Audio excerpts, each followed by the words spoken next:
All right, so we are going to be talking about how to write an argumentative paragraph. Now, many of you are already somewhat familiar with part of this, right? Because we've been writing argumentative claim statements all first semester.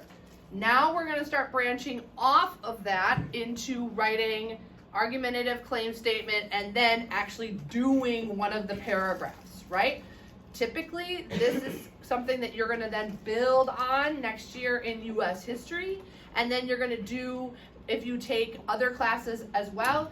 I know when you take AP Government, one of our free response questions is an argumentative essay, right? So my kids do not struggle with the argumentative essay when they are then juniors and seniors taking my class, because we've already started developing the building blocks of how to write this kind of essay, okay? So the first thing that you need to do is you need to write a claim statement. Now, in the claim statement, remind me, what needs to go into a claim statement? Connor. Oh, okay, you jump right to the end. Okay, a counter argument, yes. Chase? State your position. State your position. No I. No I. 2 reasons why. 2 reasons why. And you need to do that while doing the restatement of the prompt to show the person who's reading it, hey, I read the question, I'm answering your question, okay? So, if I'm looking at this, how should we remember the dropping of the atomic bomb? Was the United States justified in dropping the atomic bomb? Now, how could I write that claim statement? We should remember the dropping of the atomic bomb by. So we're gonna talk about the justification. So that's the question. Was the United States justified in dropping the atomic bomb?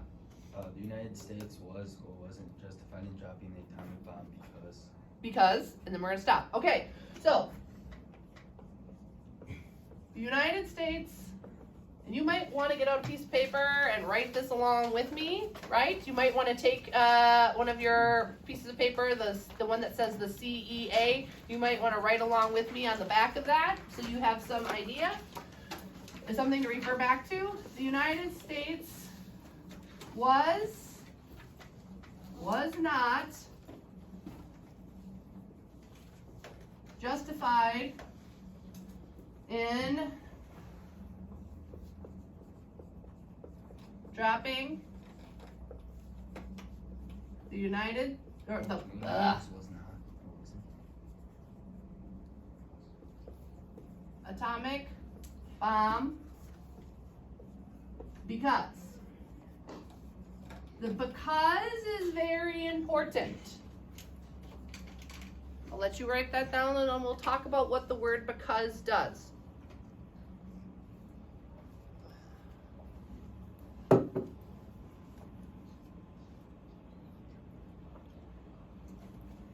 we use contractions in this? Sure.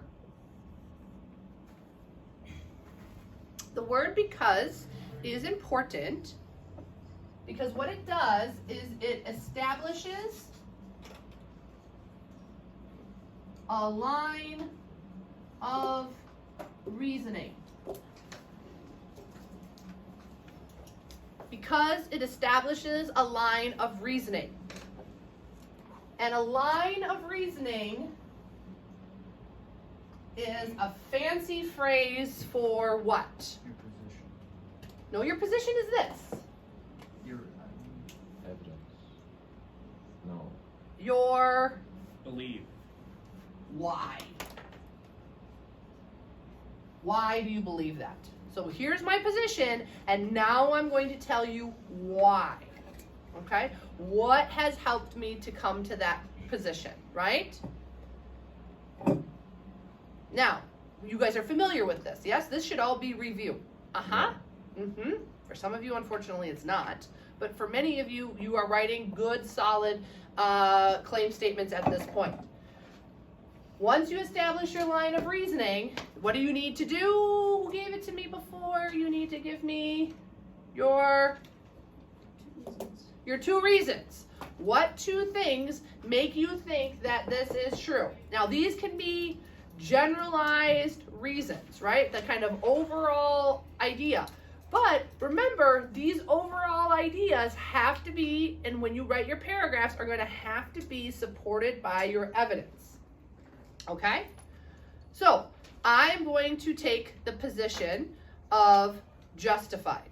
Okay? That's the one I'm going to do my example on. Okay? You're not allowed to copy me, right? This is the hard part, is I'm going to do some of the hard work for you. I'm going to do some of it. I'm going to model it, but then you're going to have to come up with your own idea. Okay? So, the United States was justified in dropping the atomic bomb because it saved American lives,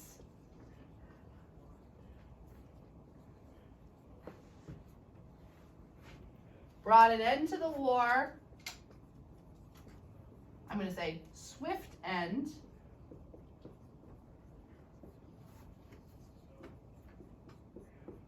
Right? Gave my two reasons, two separate reasons.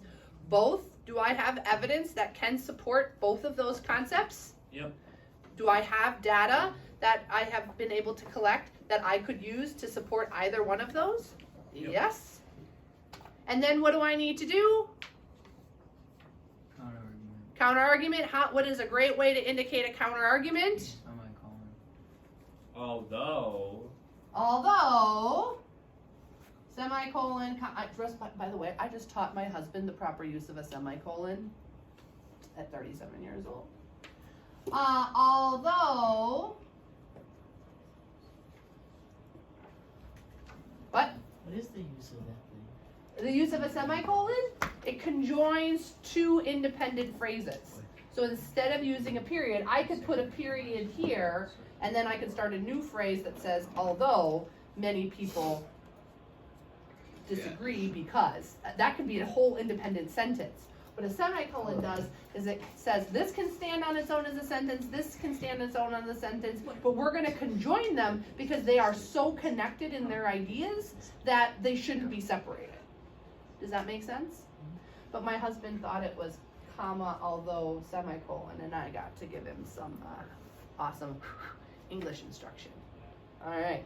So then, although I put in my counter argument, and then I would say, what would be a good counter argument? Then I go over to the not justified column. What would I say is a good counter argument? Clara?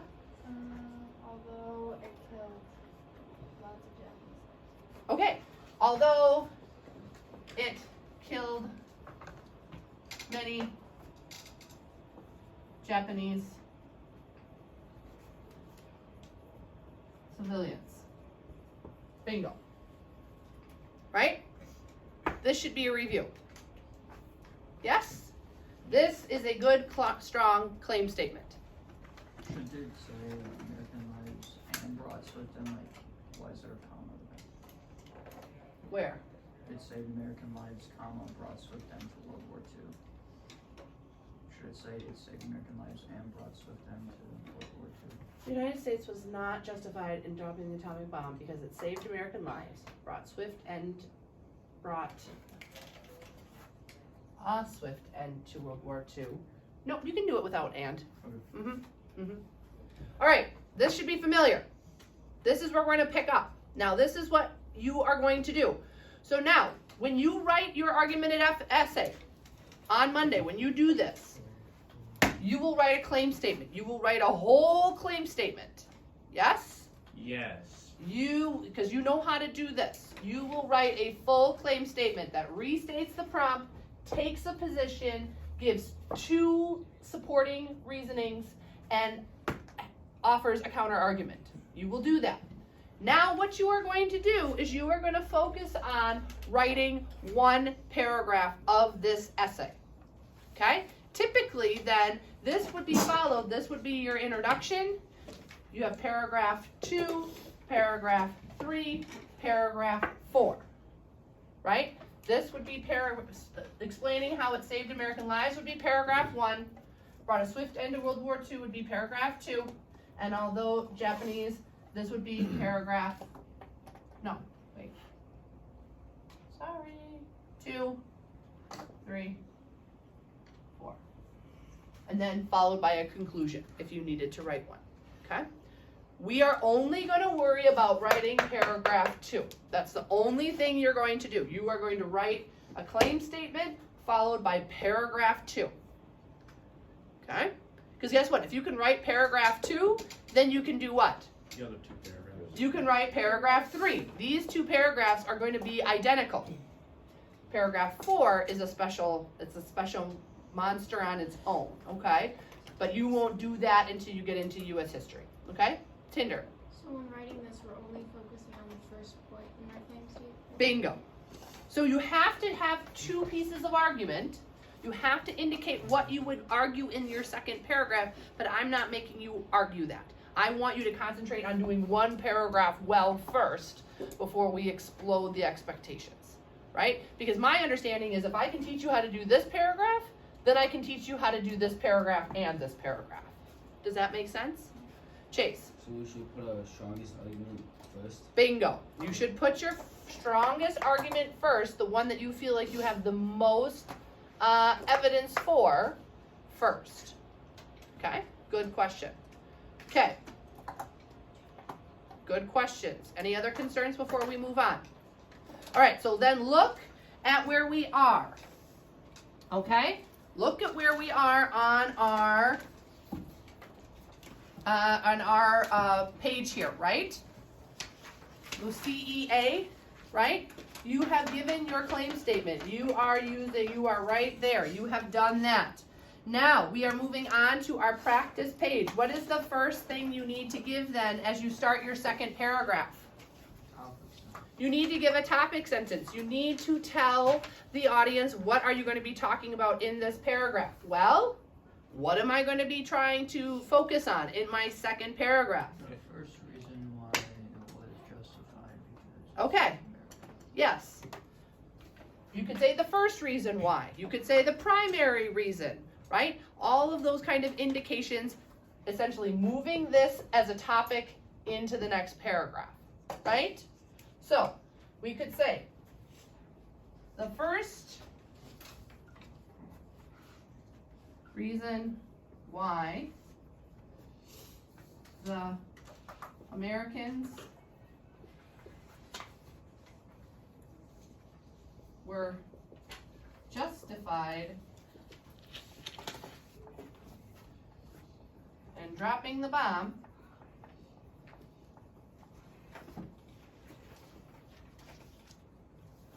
was it saved countless American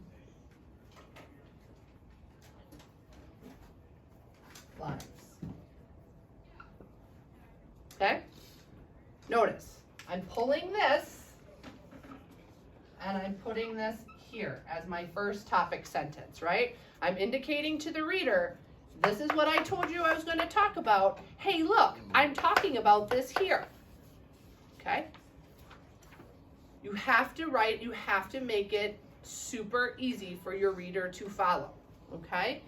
You have to, when I write, I pretend that I am writing for the least capable person I know. Okay? Which happens to be my husband's cousin's husband. I write so he can I have my audience in mind, right? Oh God, what? I didn't think you'd have a person picked out. I thought you were just saying like. Oh no, I have a person picked out, right? Do you have some beef What? on the other side of the family? Ooh, maybe I shouldn't be putting this on YouTube. Yeah. All right, so I have my person, and I need to make it as clear cut that this is what I am doing. I started here, I introduced the idea, I am moving here. This is my topic sentence. All right, now let's look at our next thing. It says that I need to give claim context. I need to set up what I am talking about. You have to pretend or know that the person that you are talking about or talking with has no idea what topic you are reading. Now, who's your audience? You. Me. Do I know what all of this says? Yes. But you have to write for the person who doesn't. Okay, you cannot assume that your reader is going to understand. All right, so the next thing you're going to do is you're going to create context, right? You have to set up the situation. So, the first reason why the Americans were justified in dropping the bomb was that it saved countless American lives.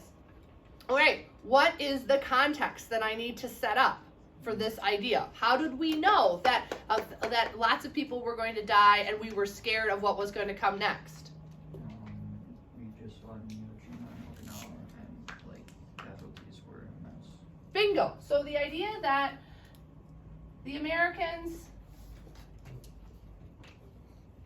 had island hopped across the Pacific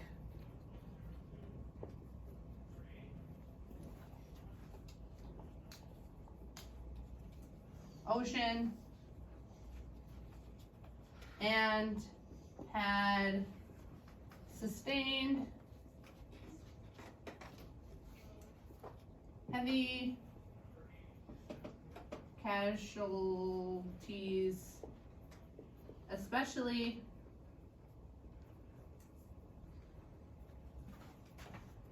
at Okinawa and Iwo Jima.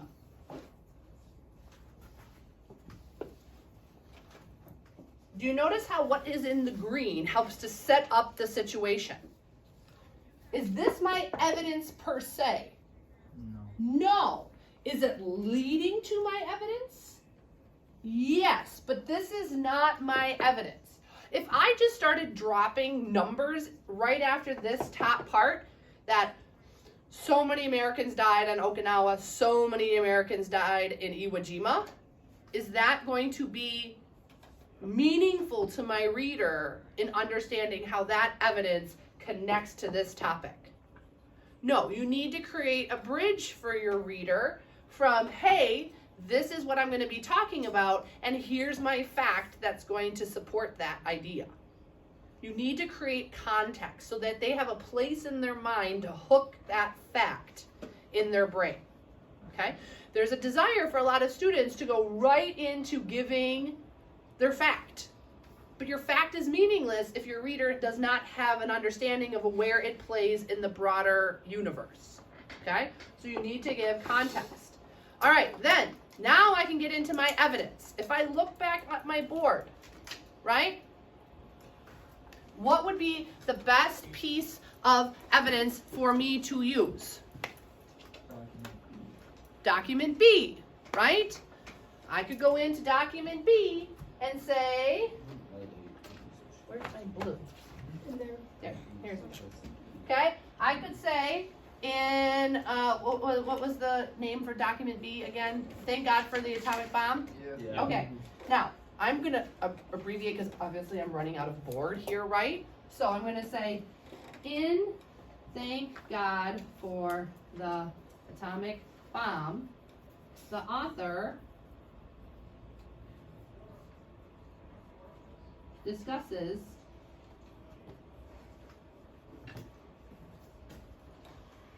$123,000, right?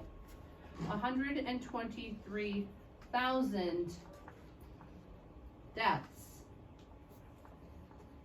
or injuries were inflicted on U.S. forces. Now that's my evidence, right? Now, if you're writing this, I would like you to write out, right? And thank God for the atomic bomb. I'd like you to, obviously you're going to write that out, right? When you're writing it in your paper. Are we got to quote it? Okay, here's the difference, right? Now, if you are going to paraphrase the information, right? Meaning not lift it directly. I'm going to use this number, which this number obviously comes from there, but everything else around it, I'm paraphrasing it. Then no, I don't have to quote it as long as I am attributing my source. But now if I was going to pull the direct quote from the article and saying, in Thank God for the Atomic Bomb, the author states, comma, quote, exact line from the text, then yes, you need to have a direct quote. Now, in terms of citation, in terms of having that number at the end that indicates, I am not making you do that for this. Why? Because I know what sources you are using, okay? If you do independent research, which some of you might be excited to do and looking for more sources, then you need to do more direct quoting, and then you can come see me and I can help you create an MLA resource, okay? Okay? Make sense? Okay. So we have context, we have our direct evidence, and now what do we need to give last? Your analysis, okay? This is where the heavy lifting. Are you guys good if I erase up here? I'm running out of board. Okay. All right. This is where the heavy lifting comes in. This is where you demonstrate your thinking, and this is where it gets the hardest. This is where you have to demonstrate to me that you understand how does this fact prove this to be true. This is where you have to work this through, okay? Now, what I don't want you to say is, this evidence demonstrates. Oh my God, that is elementary school writing, right? This is where you have to figure out a way to analyze without saying, this fact shows, this evidence demonstrates. We need to elevate it if we can, right? So, I need to write in a sentence or two how this information that I gained from this author can show that this is why we did this to ultimately justify our actions, okay? So I'm going to sit here and say the fact that so many Americans, can you guys read that okay? Even if it's orange? Died in preliminary battles. The fact that so many Americans died in preliminary battles indicates that there was a high likelihood of intense casualties if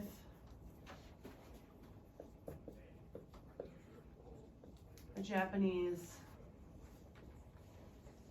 mainland was invaded. Therefore, again, good transitional word, therefore, showing that I am then going to do what? Tie it back, swoop back around, show a conclusionary thought. Therefore, American leaders of the time felt justified in using the atomic bomb to prevent further loss of life.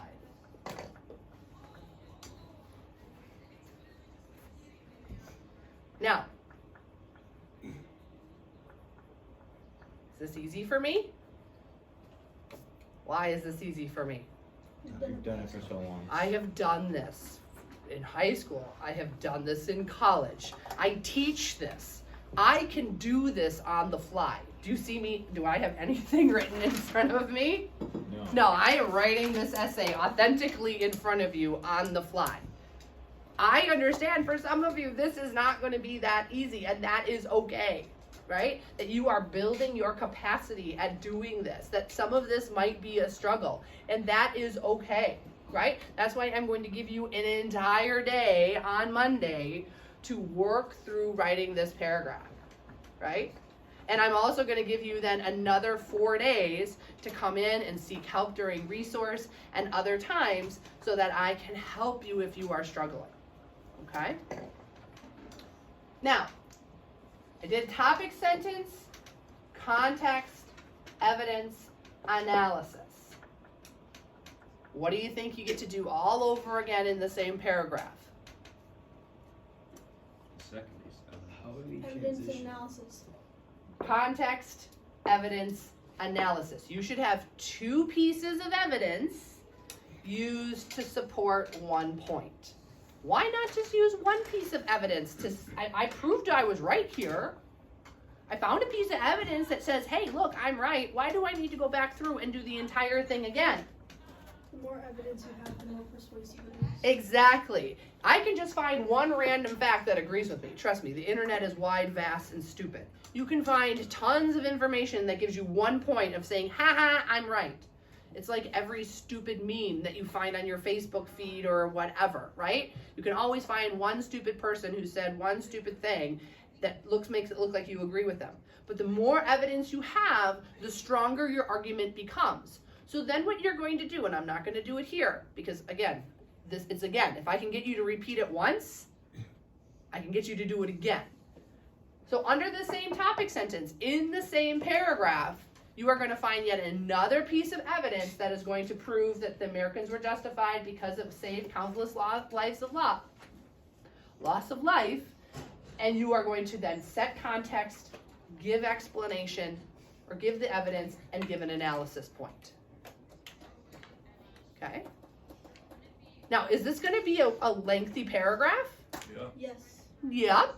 But at the same time, this should probably be how many sentences? 1, 2, 3, 4.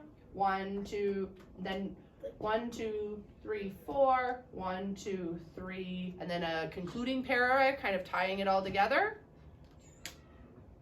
What are we looking at? Maybe 12, 13. 8 to 10 sentences. Is that what makes a paragraph? Yeah. Yes. 8 to 10 sentences, right? Now, do you have to be thoughtful about how you set context? You got to drive to exactly what you're trying to say.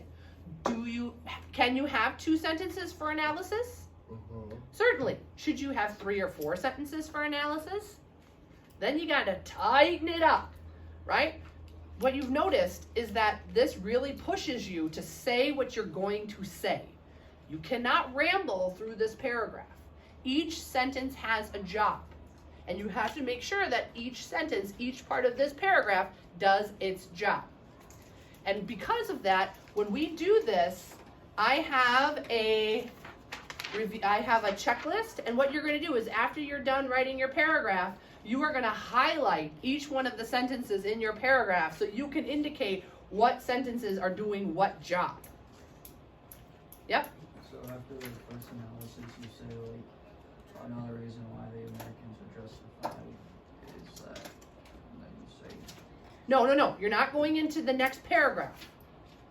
You're not addressing your next claim statement reason. You're giving another. So then you would say, the Americans also knew that the Japanese casualties would be out of control because the Japanese had been indoctrinated to protect their home island.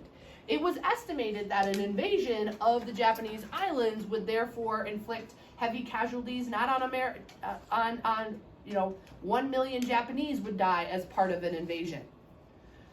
Therefore, the dropping of the atomic bomb not only saved American lives, but Americans felt justified in dropping it because it would also save far more Japanese civilians than the dropping of it on a few civilian towns. Right? Again, still going back to that idea of preventing loss of life, right? And giving another fact and another analysis of that fact, but still working on that first point. You are not doing anything with your second argumentative point. Yes? Okay. Questions for the good of the whole. Okay, Connor. All right. So